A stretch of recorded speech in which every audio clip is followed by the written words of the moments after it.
Hello, mayong gabi mga Omega. Mao dinhi akong mga pantalon nga wala jud masuot.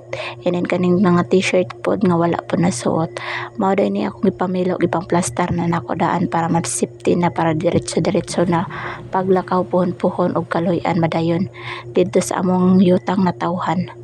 Ako na ni siya isipti para diretso na ni paglakaw namo og dili na mi mag dugay-dugay pa kay layo-layo pod tong amo ang biyahe puhon.